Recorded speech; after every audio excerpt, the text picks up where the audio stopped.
Chapter 3. If you're wrong, admit it. Within a minute's walk of my house there was a wild stretch of virgin timber, where the blackberry thickets foamed white in the springtime, where the squirrels nested and reared their young, and the horseweeds grew as tall as a horse's head.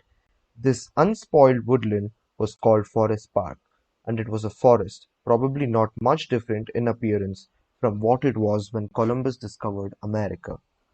I frequently walked in this park with Rex, my little Boston bulldog.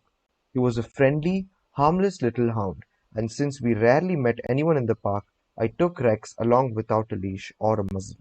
One day we encountered a mounted policeman in the park, a policeman itching to show his authority. "What do you mean by letting that dog run loose in the park without a muzzle and leash?" he reprimanded me. "Don't you know it's against the law?"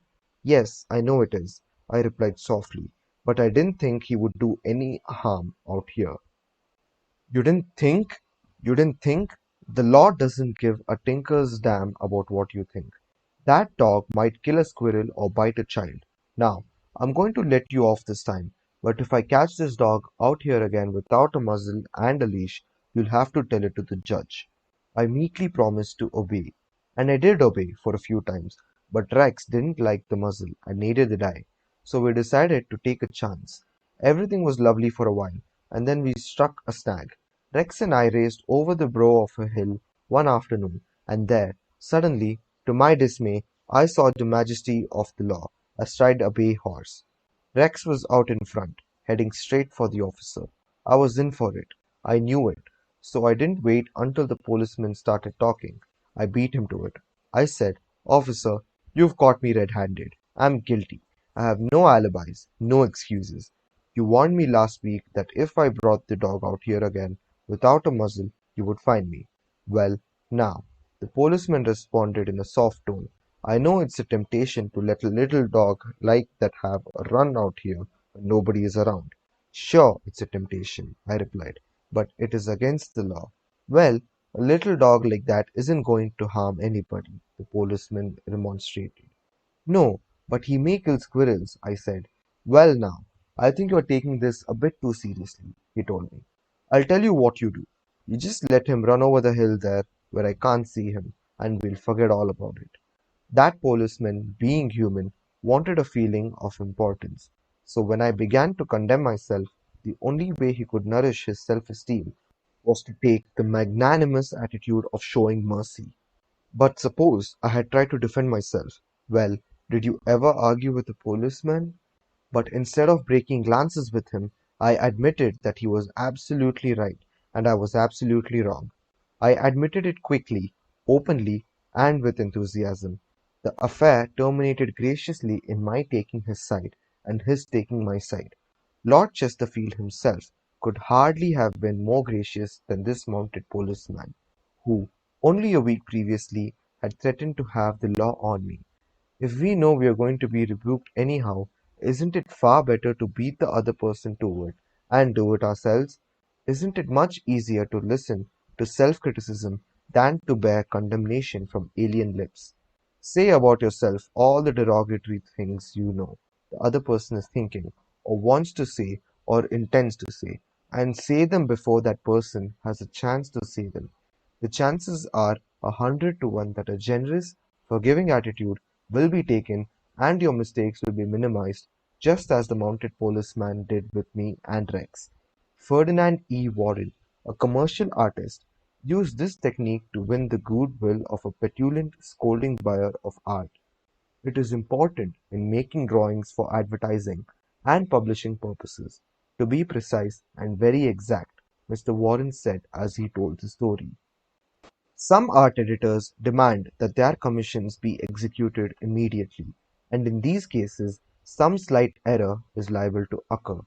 I knew one art director in particular who was always delighted to find fault with some little thing. I have often left his office in disgust, not because of the criticism, but because of his method of attack. Recently, I delivered a rush job to this editor, and he phoned me to call at his office immediately. He said something was wrong. When I arrived, I found just what I had anticipated and dreaded. He was hostile, gloating over his chance to criticize. He demanded with heat why I had done so and so. My opportunity had come to apply the self-criticism I had been studying about. So I said, Mr. So and so, if what you say is true, I am at fault and there is absolutely no excuse for my blunder. I have been doing drawings for you long enough to know better. I am ashamed of myself. Immediately, he started to defend me. Yes, you are right. But after all, this isn't a serious mistake. It is only. I interrupted him. Any mistake, I said, may be costly and they are all irritating. He started to break in, but I wouldn't let him. I was having a grand time. For the first time in my life, I was criticizing myself, and I loved it. I should have been more careful, I continued. You give me a lot of work, and you deserve the best, so I'm going to do this drawing all over. No, no, he protested. I wouldn't think of putting you to all that trouble. He praised my work, assured me that he wanted only a minor change, and that my slight error hadn't cost his firm any money, and, after all, it was a mere detail, not worth worrying about. My eagerness to criticize myself took all the fight out of him. He ended up by taking me to lunch, and before we parted, he gave me a check and another commission. There is a certain degree of satisfaction in having the courage to admit one's errors. It not only clears the air of guilt and defensiveness, but often helps solve the problem created by the error. Bruce Harvey of Albuquerque, New Mexico, had incorrectly authorized payment of full wages to an employee on sick leave. When he discovered his error, he brought it to the attention of the employee and explained that to correct the mistake he would have to reduce his next paycheck by the entire amount of the overpayment. The employee pleaded that as that would cause him a serious financial problem, could the money be repaid over a period of time? In order to do this, Harvey explained, he would have to obtain his supervisor's approval, and this, I knew, reported Harvey, would result in a boss-type explosion while trying to decide how to handle the situation better. I realized that the whole mess was my fault and I would have to admit it to my boss. I walked into his office, told him that I had made a mistake, and then informed him of the complete facts. He replied in an explosive manner that it was the fault of the personnel department. I repeated that it was my fault. He exploded again about carelessness in the accounting department. Again, I explained it was my fault. He blamed two other people in the office, but each time I reiterated it was my fault. Finally, he looked at me and said, Okay, it was your fault. Now straighten it out. The error was corrected and nobody got into trouble. I felt great because I was able to handle a tense situation and had the courage not to seek alibi. My boss has had more respect for me ever since.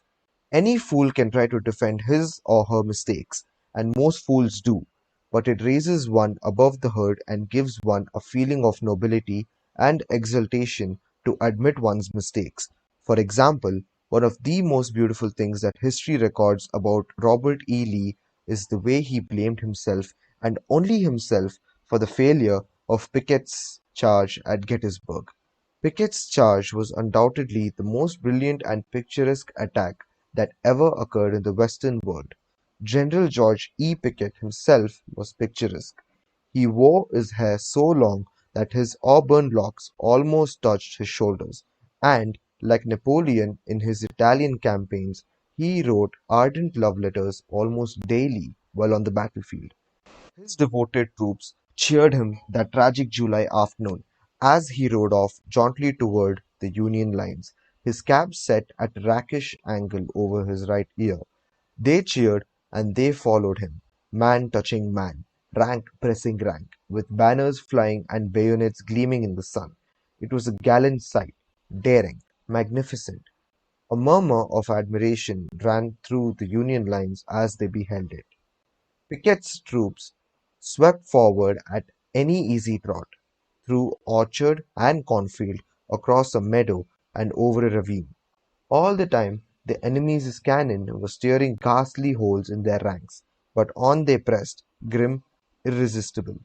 Suddenly the Union infantry rose from behind the stone wall on Cemetery Ridge. where they had been hiding, and fired volley after volley into Pickett's onrushing troops.